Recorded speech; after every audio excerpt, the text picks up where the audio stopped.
First day of pass. What they say that's my ball. Yeah. More fun 2025. Go, baby. First day of pass.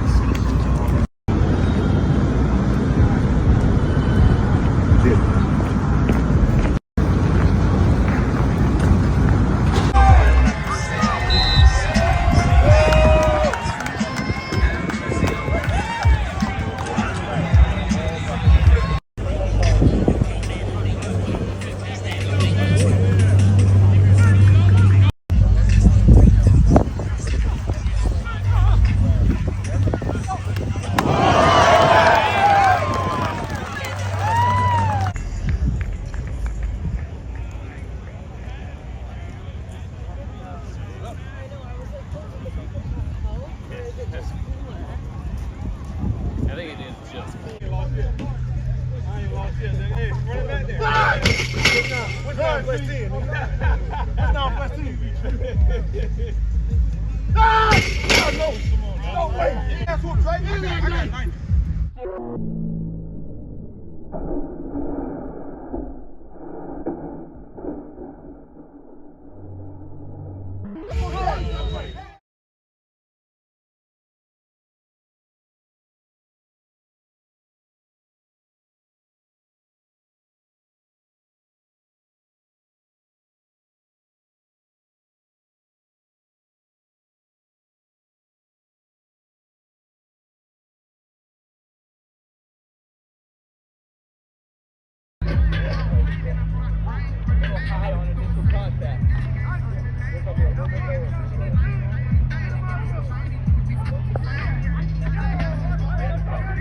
Alright, so as always, gotta start with some things that DQ said in his presser. Again, not gonna spend too much time in his presser, but do want to talk about some things he mentioned in his presser. He talked about the first day of pads and how it is important to see positions like the D line and the O line in pads because you can get a clear evaluation of both position groups as well as the running back position because guys are actually being fully physical now, right? And we saw that today. Well, I wasn't at practice, but a lot of fans were at practice, and they saw the physicality that the D-line brung and how physical the running back room and the O-line was, right? So we'll get to that in just a bit. But yeah, DQ talked about that, and DQ also talked about Deebo Samuel and how fun he is to coach. He says that, quote, you can feel his energy on the field and loves learning about what he could do. He brings the energy, he said that again, and he asks questions in meetings and challenges you in a good way. So Deebo brings an element to this offense that we needed, that run after catch ability, that ability to break tackles, and that'll help us a whole lot on offense. And I know Cliff is going to have a fun time drawing up plays for Deebo Samuel this year. Moving on to some play-by-play. 5 guys got vet days off today. Laramie Tunsil, Marshawn Lattimore, Von Miller, Cleveland Farrell, and Zach Ertz. So those vet days offs are planned, I'm pretty sure, before training camp or maybe during training camp, not sure, but they are planned for certain veterans, and 5 guys got vet days off today. Deebo Samuel and Austin Eckler, they were back returning kickoffs. That is kind of a fun duo right there, returning kickoffs. Obviously, Eckler, before he got injured versus Dallas in Week 12, he was our primary kick returner, and he was actually pretty good at returning kickoffs, especially the first couple of weeks of the season. And Deebo, obviously, he's not like primarily used as a kick returner, but he can still do it.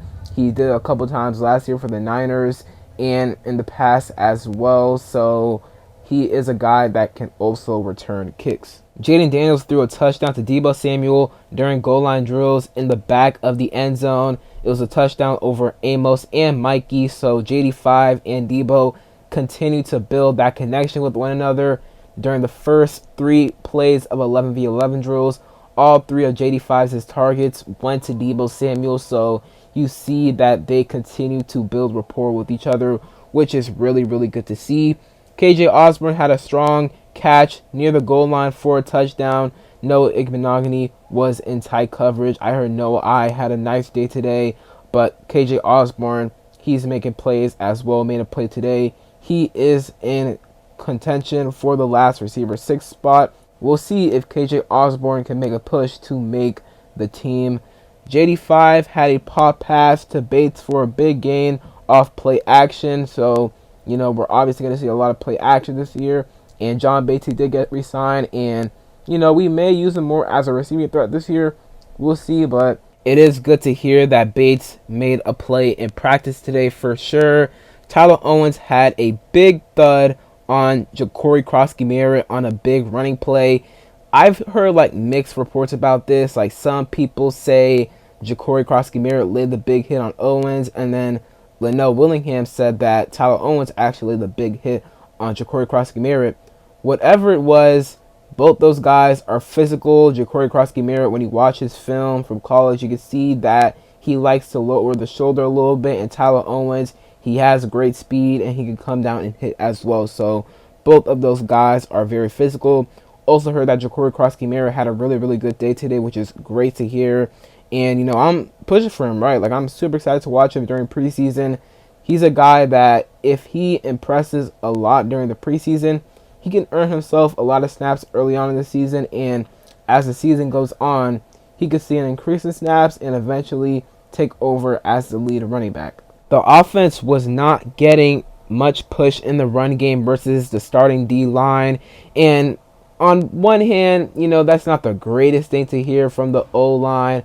But on another hand, that's great for the D-line because, last year, the D-line, we all know we were terrible at stopping the run. We were the worst team.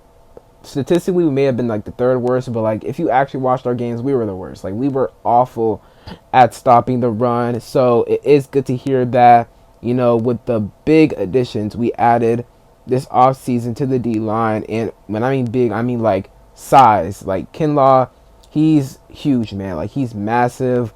Eddie Goldman, he's huge. Dietrich Wise, he's huge. So those guys, hey, they seem to be making a difference out there for our D-line when it comes to stopping the run, and hopefully they will throughout the season. Connerly did a good job of picking up a blitz from Wagner. He had a much better day today than yesterday, which is really, really good. So he's getting better each and every day. And especially with the pads on now, he can be more physical, which is good. Johnny Newton did a good job of blowing up a screen on this one 11v11 drill. So good to hear Johnny Newton making a play. Haven't heard a ton from him so far throughout camp, but hopefully with the pads on now, we can hear more about Johnny Newton. And then Andre Jones and Eddie Goldman did a good job of pushing the pocket. So again, the D-line was doing a good job of getting pressure on Jayden today and stopping the run. Now, despite the pressure JD was feeling today, he still had a really, really good day. I mentioned the touchdown earlier to Deebo Samuel in goal line drills. He also had that play action pass to John Bates, which was a really good play by him. He had another good play to a tight end, and that was Ben Sinnott. Zach Ertz was out today, so that gave Benson and John Bates more opportunities, and it sounds like they took advantage of those opportunities as each guy caught a really nice pass today. The pass Ben Sinnott caught from Jaden Daniels was a seam ball and obviously down the middle, right? So that's good to hear from Ben Sinnott. We need him to be better this season, and I believe he will with more playing time because this is the year to figure out whether or not Ben Sinnott can be our tight end one moving forward after Zach Ertz leaves. So I think Sinnott will have an increased role this year on offense. And then JD5 hit Eckler in the end zone for a touchdown on 11-on-11 drills. So overall, man, Jaden Daniels was amazing today, despite the defense being really good. So that is it for day 5 of Commanders training camp. Again, the pads went on today. It was physical today, especially in the trenches. The D-line probably won the day, to be honest with you. But Jaden Daniels, he had a really good day. Once the pads came on, I knew JD5 would ball out, and that's what he did.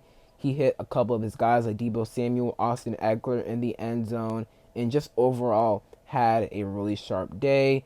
That's it for today's video. Hope you guys enjoyed. If you did, leave a like down below, subscribe, turn on notifications, comment down below your thoughts from day 5 of Commanders training camp, and I'll see you guys tomorrow for day 6.